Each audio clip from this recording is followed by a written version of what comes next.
Salut et bienvenue dans cette 7e saison du podcast Filles Expat. Ici Kelly, ton hôte, comme toujours, et me revoilà en force pour continuer à te faire découvrir de nouvelles histoires de femmes qui vivent aux quatre coins du globe. Attache ta ceinture, c'est parti!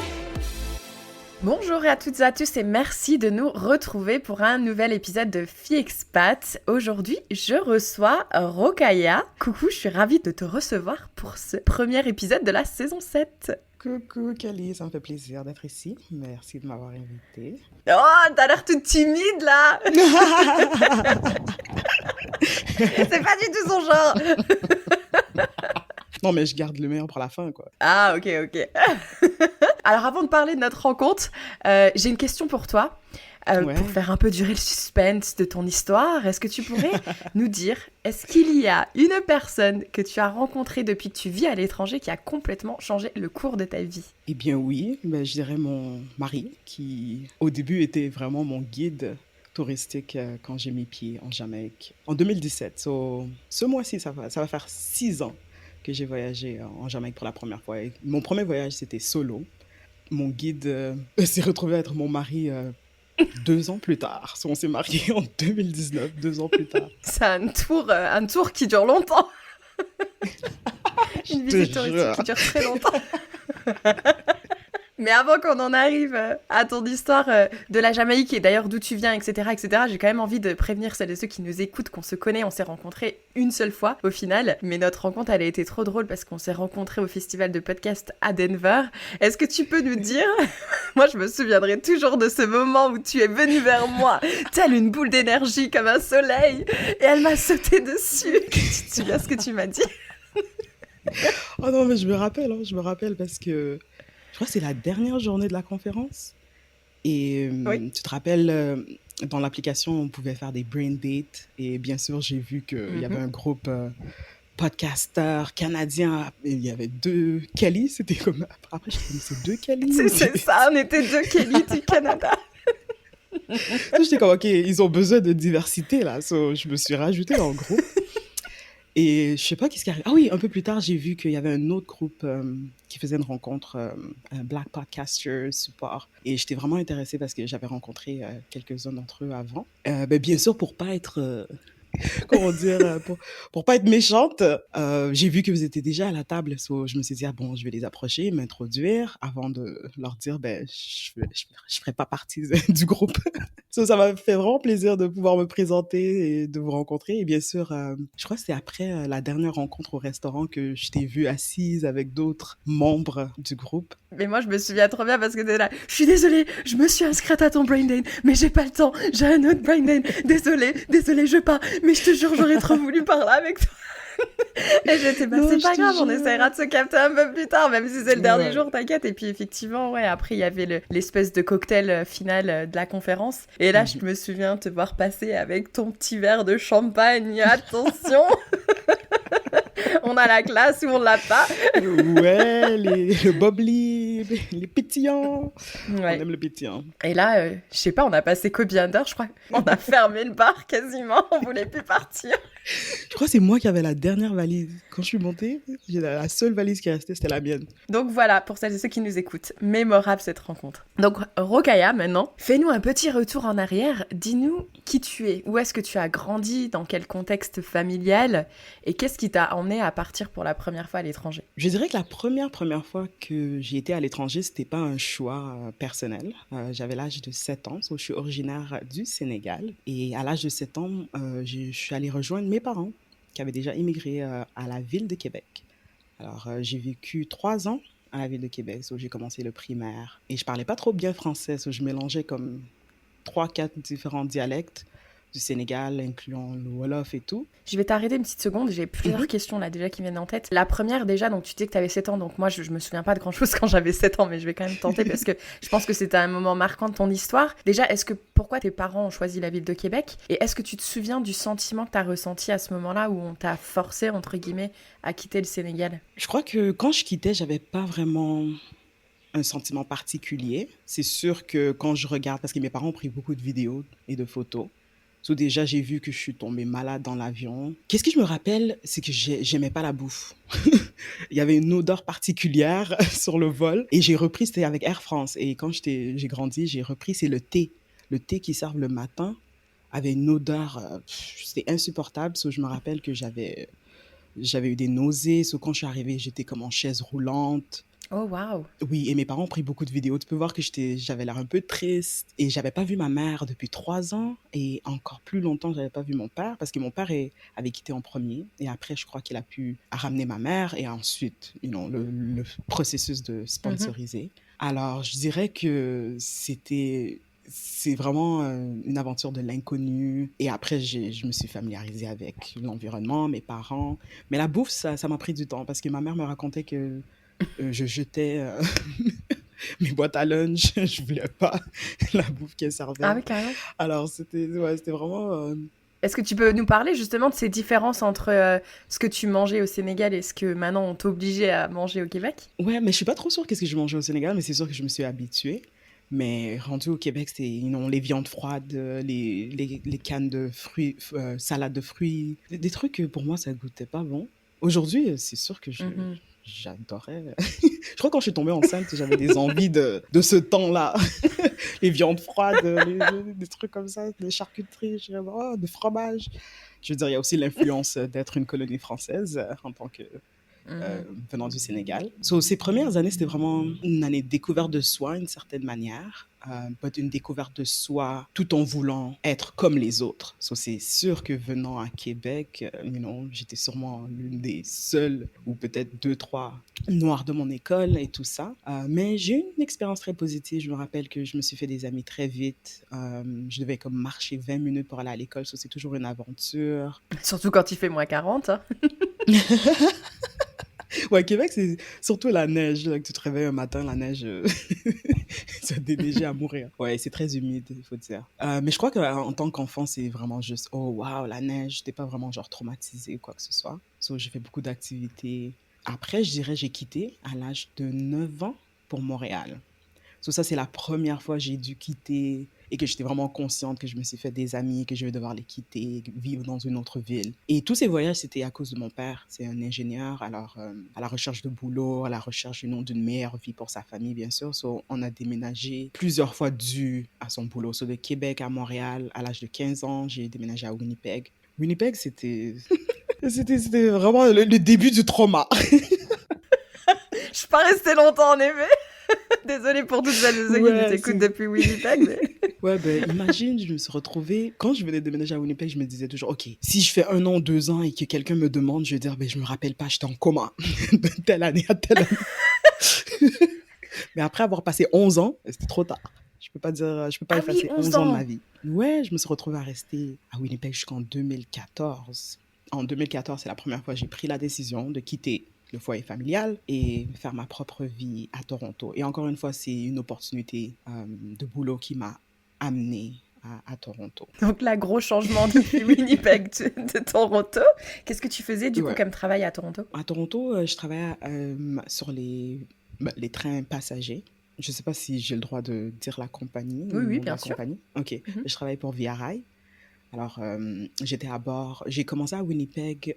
J'ai travaillé 1 an parce que Winnipeg, c'est très saisonnier. Alors, c'est comme service à la clientèle. Alors, il y a différentes positions dans le train. So, tu peux être un serveur. So, tu travailles dans les diner rooms. So, servir à manger, lunch, et tout le tralala, petit déjeuner. Et tu peux faire les lits. So, tu peux être un porter. So, c'est vraiment des trains de longue distance. Alors, les gens passent la nuit, les gens mangent, il y a différentes activités qui se passent et tout ça. So, ça, c'était vraiment le premier boulot qui m'a permis de voyager un peu partout au Canada et de ne pas être forcé à suivre la famille. So, j'ai visité beaucoup de l'Est, l'Ouest, et c'est ça qui m'a permis ensuite de déménager à Toronto parce que, comme j'ai dit, à Winnipeg, c'est très saisonnier et le niveau de seniorité est très élevé. So, c'est un boulot basé sur ton expérience. So, plus tu as de la seniorité, plus tu as le choix pour le type de boulot, le type Mhm. d'horaire que tu veux choisir. So, si tu voulais monter dans l'échelon, c'était important d'aller à Toronto. So, à Toronto, j'ai pu monter dans la carrière, devenir une directrice de service. Alors, toujours en communication avec les ingénieurs, plus de 300 passagers, je suis responsable du revenu, je suis responsable de l'équipe. So, j'ai à peu près peut-être 5 à 15 membres de l'équipe. Et comme j'ai dit, chacun a son rôle. On a aussi différentes classes. So, on a business class, on a économie. C'était vraiment un boulot toujours sur le go, toujours en mouvement. Et ça, c'est quelque chose, je crois, qui vient du fait que j'ai immigré du Sénégal et j'ai vécu un peu partout. C'était toujours dans mon sang d'avoir une vie on the go et de voyager. Et je crois qu'une fois que j'ai vécu seule à Toronto, c'est là que j'ai vraiment eu un moment où je me suis dit, est-ce que c'est vraiment ça la vie que je veux avoir? Jamais à la maison, je pourrais jamais avoir une famille. Ou si j'ai une famille, il va devoir que je voyage des heures pour les déposer à la garderie et après aller les rechercher. Pour moi, c'est comme si je suis arrivée à Toronto trop tard. Je me dis si j'étais arrivée un peu plus tôt dans mes 20 ans, parce que le temps que j'arrive à Toronto, j'avais quel âge? J'avais 26 ans déjà. C'est jeune quand même encore. Ouais, c'est jeune encore, mais je me dis pour Toronto, vraiment, ou peut-être Toronto avait changé aussi, parce que quand tu vis ailleurs que Toronto, tu entends toujours, oh, Toronto, il y a Carabana, il y a toutes les fêtes. Mais quand je suis arrivée là-bas, tout avait changé. C'est comme si les gens avaient peur de sortir ou quoi que ce soit. Qu'est-ce qui a déclenché le tout? C'est le fait que je me suis blessée au travail. Alors avant qu'on en arrive à ta blessure, j'ai une petite question. Est-ce que tu faisais des allers-retours de temps en temps au Sénégal? Ou est-ce que vraiment vous aviez quitté le Sénégal et vous aviez plus vraiment d'attache sur place? La première fois que je suis retournée au Sénégal, c'est quand j'ai vécu à Montréal. Alors, il y a eu la naissance de ma sœur. On a comme 12 ans de différence. Et à l'âge de 2 ans, ma mère a décidé de nous envoyer en voyage. So, quand tu calcules, la première fois que je suis retournée au Sénégal, c'est presque 11 ans plus tard. La première fois que je suis allée. Ok. So, Wow, la première... c'est beaucoup de Ouais, temps. c'est beaucoup de temps. Mais après cette tentative, je suis retournée peut-être 2, 3 fois après. Mais la dernière fois que je suis allée au Sénégal, c'était en 2014, encore une fois. Juste parce que, comme j'ai dit, je suis toujours en mouvement. Et pour faire des voyages comme aller au Sénégal, c'est vraiment, il faut planifier, il faut sauver beaucoup d'argent, acheter des cadeaux pour tous les cousins, les neveux, les nièces, tous les gens qui font partie de la famille. C'est vraiment c'est quelque chose à planifier bien en avance. Ouais, c'est une aventure en soi-même, quoi. Exactement. Et donc, tu nous disais, donc à Toronto, tu t'es blessée. Est-ce que c'était dans le cadre du travail ou dans le cadre personnel? Dans le cadre du travail. Et personnellement, je me suis jamais blessée non plus, je me suis jamais brisée quoi que ce soit. J'ai jamais eu l'expérience d'aller dans le processus, comme j'ai dit, au niveau travail, genre pour te faire payer. C'est quoi le nom encore? T'es en arrêt maladie? Ouais, c'est ça. C'est arrêt de maladie? Ou arrêt de... quand t'es Disability. blessé. Disability, Ouais, ouais. c'est Je crois que c'est ça. disability. Ouais, mais je sais pas Ouais. c'est quoi en français. Ouais, c'est ça. C'est un podcast anglais, et puis c'est tout. So, tout le processus de disability, ça a vraiment affecté ma santé mentale. Parce que de un, j'étais vraiment une battante, j'ai toujours travaillé. Malgré que j'ai voyagé, je suis allée à l'université et tout ça. Quand je me suis sentie un peu comme si moi, je me suis donnée à fond et en retour, il me traitait comme si moi, j'ai menti de m'être blessée. Et la blessure a été causée par un passager qui était sur une chaise roulante. Et c'est une chaise roulante électrique. Je me dis, il apprenait encore à comment l'utiliser. Il m'a blessée au niveau du tibia. Si mon tibia avait été brisé d'une certaine manière, on me dit que j'aurais dû avoir comme des plaques pour pouvoir marcher, parce que le tibia, ça contrôle ton équilibre général. Clairement, ouais. Le processus, c'est comme si j'avais menti. Après ça, on te paye pas, ça prend des mois. Et aussi, on te met dans comme ils disent, modified duty. J'étais dans une différente position. Imagine-toi quelqu'un qui est toujours sur le go et maintenant, tout à coup, on parle de 3 ans dans la carrière, non? 3 ans plus tard, je me retrouve à la maison. Je me rappelle un jour, un vendredi, parce que j'habitais en plein centre-ville de Toronto, dans le village Wellesley. Et je me disais, mais pourquoi c'est aussi bruyant dehors? Juste pour te dire que je n'ai jamais chez moi. Parce que le mode de transport via ride, c'est occupé les longs week-ends, c'est occupé tous les vendredis, je travaille toujours. Surtout, comme j'ai dit, niveau seniorité, tu peux pas choisir d'avoir les week-ends off quand tu viens de commencer. Je me suis rappelé, waouh, j'ai jamais été chez moi depuis 3 ans, un vendredi, juste pour te montrer la Waouh. situation. So, ça m'a vraiment affecté mentalement. Et c'est là, je crois que j'ai eu comme un déclic. Genre, pourquoi je vais me sacrifier, donner ma vie, ma santé à une compagnie qui n'est même pas prête à me soutenir quand moi, je me suis au plus bas. Et je travaille des heures de malade parce que quand tu travailles à bord, c'est par appel. Alors, tu dois répondre à ton téléphone tant et aussi longtemps que tu n'as pas fait 160 heures. Mais en même temps, c'est ce mode de vie qui m'a permis de voyager en Jamaïque. Parce qu'une fois que tu fais tes 160 heures, tu n'as pas besoin de répondre à ton téléphone. So, de 2017 à 2019, c'est ça que je faisais. Je faisais 160 heures en 10 jours. Ça, c'est mon record. Oh, Disons en 2 waouh. semaines. Ouais. Disons en 2 semaines, c'est la moyenne. Et après, Mhm. j'allais en Jamaïque pendant 2 semaines. Et après, je revenais. C'est ça qui m'a permis de faire les va-et-vient. But c'est à ce moment-là, quand je me suis blessée et que je travaillais maintenant à la station. So maintenant, je commençais à parler avec des gens de la station et une d'entre elles était une agente de voyage. Alors, elle m'a proposé, oh, pourquoi non, tu voyages pas, non, te faire du bien et tout. Et bien sûr, rebelle comme je suis, je me suis dit, bon, c'est où l'endroit le plus rebelle du monde? Après, je suis comme, ah, la Jamaïque! Et c'est comme ça que j'ai Bah, pris mon là, c'est sûr qu'en voyage. Jamaïque, tu vas pouvoir te relaxer un petit peu quand même, malgré leur esprit un peu rébellion. Ah ouais, c'est tellement différent de comment les gens décrivent la Jamaïque, c'est complètement Mhm. différent. Donc, du coup, c'est ça qui t'a poussé à partir pour une première fois en vacances en solo? Ouais, so, je me suis blessée en juillet et non, vraiment en mai. Par juillet, j'avais pris le billet et le billet était pour Ok. octobre. So, c'était pour mon anniversaire. So, je suis née en octobre, so, j'avais pris le billet pour aller me reposer, profiter de mon anniversaire. J'ai 29 ans. Et parce que j'avais des colocs de travail qui... Beaucoup d'entre eux, ils font des va-et-vient en Jamaïque depuis plus de 30, 40 ans. So, c'est des gens qui vont toujours en Jamaïque. So, ils m'ont mis en contact avec un guide touristique qui pourra m'amener un peu partout. So, c'est comme ça que je suis partie à la poursuite. Merci les collègues. Merci les collègues. Tu vois, enfin, j'ai envie juste de faire, de montrer, de mettre en avant le fait que des fois, c'est quand même un peu triste dans la vie qu'on a tous à 1000 à l'heure. C'est qu'il faut attendre justement cette blessure, alors que ce soit une blessure physique ou des fois mentale, pour nous faire comprendre qu'en fait, la vie, c'est pas que ça. C'est pas que travailler, s'acharner, etc. Si c'est bien de travailler, c'est bien de s'acheter des biens, etc. Mais il faut aussi savoir faire des pauses. Donc même si au départ, ça a peut-être été un peu compliqué pour toi à gérer, mais au final, ça t'a amené justement à faire cette pause et de prendre un billet d'avion. Donc ça, c'est quand même chouette, tu vois. Souvent, même pour celles et ceux qui nous écoutent, souvent dans la vie, on a des moments qui sont vraiment dans le down. Mais vous inquiétez pas, après un down, il y aura toujours un up. Exactement. Et parfois, une blessure s'est déguisée en une opportunité que tu n'aurais jamais pu prendre ou poursuivre. So, définitivement. Exactement. Et donc, du coup, tu rencontres ce guide. Est-ce que ça a été un coup de foudre immédiat ou alors pas du tout? C'est juste de fil en aiguille, à force de faire des visites, de peut-être fumer quelques pétards. Raconte-nous, Ouais, t'as raconte-nous bien cette dit. visite. Oh wow, la visite. Avant même la visite, il faut que je te raconte le voyage. Le voyage, si je te raconte aujourd'hui, on pourrait écrire un livre. Bien sûr, j'étais tellement contente d'aller en Jamaïque la nuit d'avant. J'étais avec une de mes copines.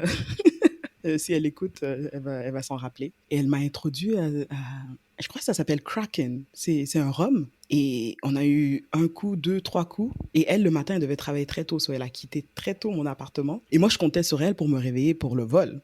So moi, je me suis réveillée à 8h30. Mon vol est à 10h25, quelque chose comme ça. Je me suis réveillée comme vers 8h le matin et tout, en panique. So j'appelle mon ami, je dis, mais pourquoi tu m'as pas réveillée et tout? Super vénère. T'avais fait ta valise au moins? Bof, pas trop, hein, parce que j'avais pas d'habit d'été. L'été, moi, je travaille. Je suis en uniforme, et quand t'es en uniforme toute ta vie, t'achètes pas d'habits. Alors là, je me suis pressée, préparée, appelé un Uber. Je crois que le Uber est arrivé vers 9h. So, à 9h, je suis au téléphone avec une copine. Je suis comme, ouais, c'est sûr, je vais tout perdre. Je vais pas y arriver. Oublie la Jamaïque. Et là, j'arrive à l'aéroport et j'entends une femme qui dit genre, Montego Bay, last call. Puis là, je cours comme une dingue. Et bien sûr, le comique qui est là, lui, il prend tout son temps. Il est comme, oh, tu viens d'où? Ah, du Sénégal. Ah, cool, moi, je viens du Ghana. Non, non, je suis comme, ouais, mais allez-y, monsieur, je vais manquer mon Ils sont C'est gentil, fous. mais c'est pas le moment de parler là. Et Mais bon, finalement, il enregistre la valise et tout. Je crois que la sécurité, ça s'est passé rapidement parce que je suis quand même arrivée, à la porte et tout, et ils n'avaient pas encore commencé l'embarquement. So, j'ai même pu m'acheter, un petit quelque chose à manger. Maintenant, on prend l'avion et c'était avec Sunwing. So, beaucoup de gens dans l'avion vont pour un mariage, beaucoup de familles, des enfants et tout ça. Mais parce que Montego Bay avait, je crois, du tonnerre. En tout cas, il y avait il y avait une tempête. On a atterri à Kingston au lieu de Montego Bay. Oh waouh, c'est à l'autre bout, non? J'ai presque manqué mon vol pour aller maintenant atterrir dans une autre ville complètement. Oui, parce que Kingston et Montego Bay, si je dis pas de bêtises, c'est quand même super loin. Ok, ben toi, si c'est Montego Bay, c'est genre nord, est, Oui. et Kingston, c'est genre sud-est. So, complètement l'opposé. But pour notre sécurité, il fallait qu'il fasse ça. So, lorsqu'on arrive à Kingston, on ne peut pas sortir de l'avion parce qu'on n'a pas les papiers pour rester là-bas. So, pendant 2 heures de temps, j'étais dans l'avion et j'ai aucun moyen de contacter mon guide ou quoi que ce soit pour l'avertir. Oups. So, je commence à paniquer parce que je me dis, si j'ai pas de guide, comment est-ce que je vais me rendre à mon Airbnb? Mais au moins, c'est un Airbnb, so j'ai quelqu'un à qui parler. Après 2 heures et demie d'attente, on retourne à Montego Bay, on atterrit. But bien sûr, tous les avions ont dû faire la même route que nous. So, beaucoup de passagers je crois que ça m'a pris presque 2 heures de sortir de l'aéroport. Au lieu d'arriver je crois que vers 1 heure de l'après-midi, je suis arrivée comme vers 17 heures. Mon téléphone est presque mort. So, je sors de l'avion. Je sors de l'avion, mon téléphone est presque mort. So, j'envoie un message vite fait à la madame et je lui dis, OK, je suis dehors, j'ai un sac couleur armée, mon téléphone va mourir et voici le numéro de téléphone de mon guide. Et tout à coup, mon téléphone, bien sûr, s'éteint. So, maintenant, j'essaie de trouver quelque part pour pouvoir charger le téléphone. Et là, tout à coup, je vois un policier qui vient me voir et il me dit, Are you the army girl? And I'm like, oui, c'est bien moi. So, il me dit, OK, I can suis-moi. be the army girl. Right. Where dépend. is she supposed to go right now? Depending on where I'm going, I can be. Ouais, pour lui, c'était pas un coup de foudre. So, je me suis juste dit, bon, OK, je vais le suivre. Je peux voir que c'est un policier et tout. Et avec mon expérience de voyager, j'ai comme suivi mon intuition. So, lorsque je sors de l'aéroport, là, je le vois. C'est genre, il a un signe avec mon nom et tout, grand, beau. Et là, je lui dis, ben c'est moi, Rocker. Il me dit, enfin, ça fait des heures que je t'attends, toi. Le pourboire, il va être Je bon, sens là, que je ça- te le dis. Oui, il est allé chercher la voiture et tout. Et on embarque. Et bien sûr, 17 heures, c'est l'heure de trafic. So, on est juste dans le trafic. Et mon Airbnb était pas trop loin. So, on commence à parler de mes colocs de travail et tout. Et je dis, mais mes colocs de travail me disent que quand tu viens à l'aéroport, t'as déjà 1 ou 2 pétards un peu roulés déjà. So, c'est quoi? Pourquoi j'ai pas la même... Pourquoi c'est pas le même accueil? Il dit, oh non, il y a pas de problème, on peut arrêter. Moi, je les ai fumés en t'attendant, cocotte. Sûrement. T'as tout compris, toi. C'est sûr. En tout cas, so, il m'amène dans un coin et tout. Et on commence à parler. Et qu'est-ce qui a vraiment cliqué entre nous? C'est le côté business. So, lui, bien sûr, c'est un guide touristique. Il cherche toujours des clients et tout. Et moi, je suis passionnée de marketing et tout. So, je suis comme, mais tu devrais avoir un site web et tu pourrais mettre ça. So, c'est vraiment là je peux voir qu'il a connecté avec moi. Il s'est dit, waouh, cette fille, elle est intelligente, elle est belle. Je plaque. Mais en tout cas, so, on a tellement parlé, je crois qu'il m'a déposé, il était presque 22 heures. Et la madame, elle était en panique, elle était comme, Wow. je crois que vous avez kidnappé ma visiteuse et tout, et vous m'avez pas appelé. Mais en tout cas, elle blaguait tout simplement, mais elle était très gentille. Et ouais, c'était le début de l'aventure parce que de là, moi, je lui avais déjà tracé tout. Je lui disais, OK, demain, c'est la journée avant mon anniversaire, je vais faire ça. Le jour de mon anniversaire, je vais faire ça. C'est comme ça que j'ai passé une semaine. So, c'était du mercredi au mercredi. Et ça a changé toute ma vie. Ouais, parce que toi, du coup, t'avais booké ce mec pendant toute la semaine, en fait. Moi, quand je pars en voyage, je vais réserver un guide pendant une journée, mais toi, non, tu t'es dit, tu sais quoi, toute la semaine. Ouais, mais je veux dire, pas nécessairement qu'on allait sortir tous les jours, mais je voulais juste qu'il sache telle date et telle date, je voulais faire telle activité. Mais on s'est juste retrouvés à rester ensemble. Il m'a même amené, il y a des jours, il travaillait et il m'a juste amené avec lui. So, ça m'a permis aussi de visiter certaines attractions gratuitement. So, ouais, c'était superbe. Et donc là, est-ce que tu as senti à ce moment-là qu'il commençait à y avoir des sentiments ou c'est plutôt par la suite que c'est arrivé? C'était par la suite, parce que quand je l'ai rencontré, lui, il était vraiment franc. Il était avec quelqu'un. Il avait déjà un fils qui avait 4 ans. So, c'était pas quelqu'un qui a essayé quoi que ce soit. Il me parlait beaucoup de sa famille. Je me rappelle même là, quand on conduisait son père, l'a appelé cette journée-là. Il me disait, oh, non, ça c'est mon père, il s'appelle Sean Paul. Mais c'est après, par la suite, je crois que ça a été causé par on est allé à Ocho Rios, qui est à l'est de la Jamaïque. So, on est allé à une attraction qui s'appelle Downs River Fall. Parce que j'étais seule, parce qu'en temps normal, il dépose tout simplement les gens et il attend. Comme moi, j'étais seule, je suis comme, OK, ben, tu vas venir avec moi parce que je veux pas être toute seule à faire cette activité. À descendre la rivière. So, malgré lui, il est venu. Et comme c'est une visite guidée, je crois que les gens, ils assument tout simplement, ah, c'est un couple. So, il y a des enfants, il y a tout le monde. So, à une partie de l'activité, tu dois genre croiser tes mains et juste te laisser aller dans un truc d'eau, là, je me rappelle plus. Je crois que c'est comme une vague d'eau. Et quand c'était un couple, il disait au couple, oh, embrassez-vous et ensuite, vous vous lancez. So, moi, je le regarde, je suis comme, je vais pas l'embrasser. Et là, lui, il fait le signe à l'autre guide, genre, non, c'est pas, c'est pas comme ça. Après, on s'est juste lancé dans l'eau. Et ensuite, on s'est rendu à une autre attraction qui s'appelle Blue Hole. Et c'était une visite guidée. Et de là, je sais pas qu'est-ce qui s'est passé dans l'eau. Peut-être j'avais froid. Ça nous a rapprochés et tout. Et il a essayé de m'embrasser. Et de là, c'était... Ouais. C'était quelque chose. En plus, moi, ça me parle parce que du coup, j'ai déjà fait tes activités, donc je t'imagine, mais parfaitement. No, oui. Et le Blue Hole, je me souviens, oui, j'ai déjà fait, et je me souviens avec un guide aussi, mais ça s'est pas passé pareil, il y avait mes parents aussi. Dommage. Qui sait, peut-être mon avenir aurait changé. Ouais, mais je me souviens que le Blue Hole, il m'a marqué dans le sens où, déjà, il y avait personne. Enfin, je sais pas toi, mais moi, il y avait quasiment personne, alors que le Down River, il y avait quand même pas mal de monde.